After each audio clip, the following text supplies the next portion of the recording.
Neoliberalism is born out of something called the Friedman Doctrine, which declares explicitly that businesses' only social responsibility is to maximize profits.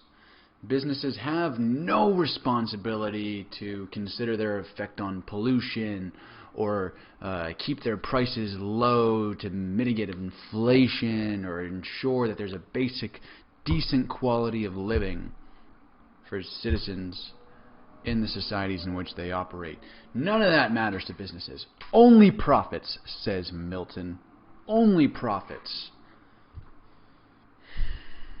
It's hard to contain how angry the Friedman Doctrine makes me because it has caused so much damage over the last 40 years, ever since Reagan started to put these principles into practice.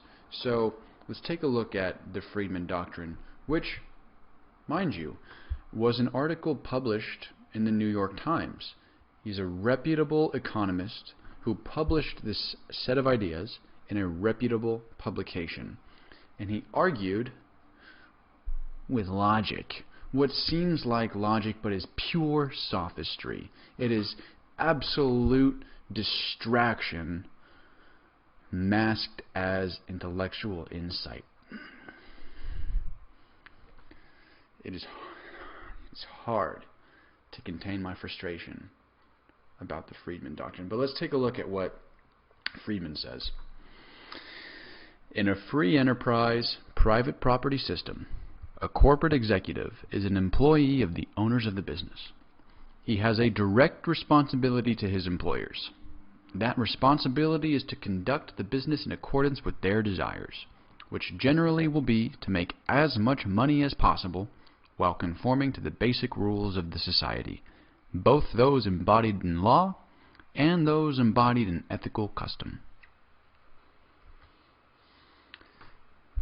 Milton was responding to economists who argued that businesses have a broader social responsibility to the societies in which they operate.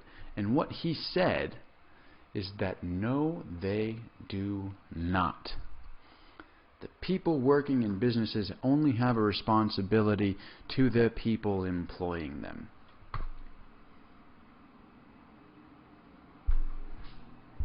Those don't add up, Milton. Those don't add up. What you're arguing is that somebody is beholden to their employer. They should be loyal to the people employing them.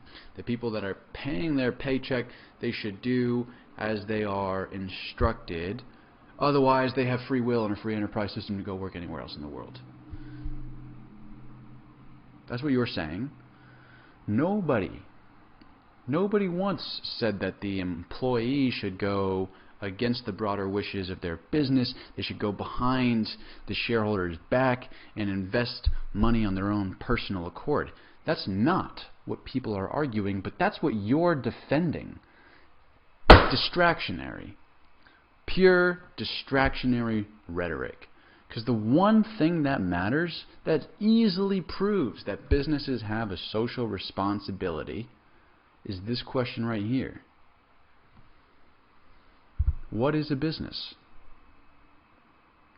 A business is nothing but a collection of people. It's an organization of employees. The founder is nothing but a person who hired an executive team, who hired an operational team, and now they're all working together in pursuit of some broader goal. Businesses cannot function without the societies that they're based in, that they pull their employees from, that they sell their goods and services to. Businesses need society. So it should be a part of good business practice to take care of the society in which you operate. That's what people are saying. And Milton does nothing to address this. He goes on to say that if you're spending all the money of your business on your own social causes, you're spending someone else's money for a general social interest. And he goes on with his sophistry to make it seem like he's got this rational argument that I won't even read out loud because it does not merit that. It is so hollow. It is nothing but a distraction from the real issue at hand. He is worked up in a tizzy about something that is not the point. The goal of businesses should be to take care of the societies in which they operate. Social responsibility in the world of business does not mean that we should have a bunch of mavericks spending corporate money however they want to spend it, on charities or whatever it might be. That's not what we're saying, Milton. What we're saying is that businesses should have baked into their values and their mission and their raison d'être, their reason for existence, should be partially to make some money. But money has to be a means to an end. What is the money for? The profit cannot be the end of the story. We should be spending our money on a quality life. A high standard of living is what we should be after.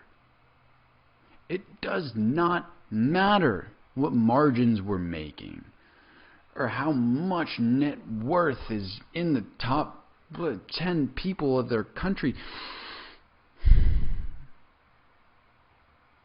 None of that matters.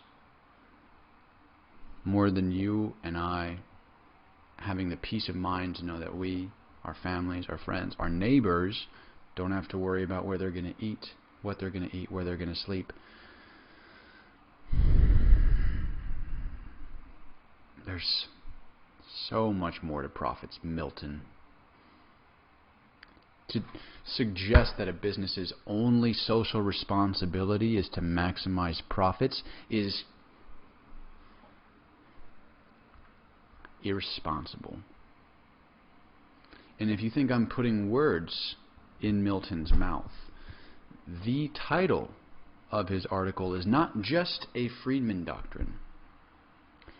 Here's the full title. A Friedman Doctrine. A business's social responsibility is to increase its profits. That's the title of his piece. I'm not putting words in his mouth. That's what he said and how he says it.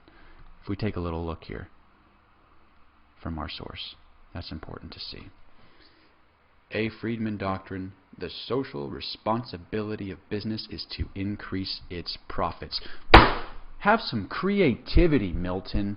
What are those profits for? Money is not an end in itself. It is a means to an end. And your crusty...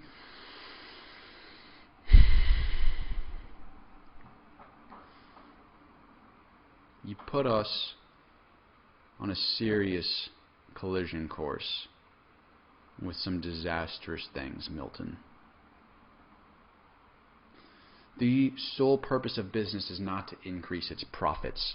We need to ask ourselves, what is the purpose of profits? What are businesses actually doing?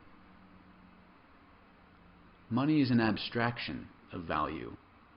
There is such a thing as real value, and we need to remember what that is. I've gotten worked up enough today.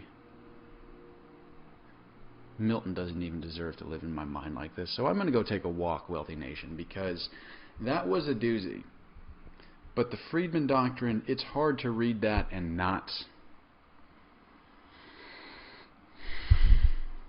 you know? And I'm not saying that we need to necessarily abandon capitalism. We need to go full socialism. What I'm saying is, it's 2020.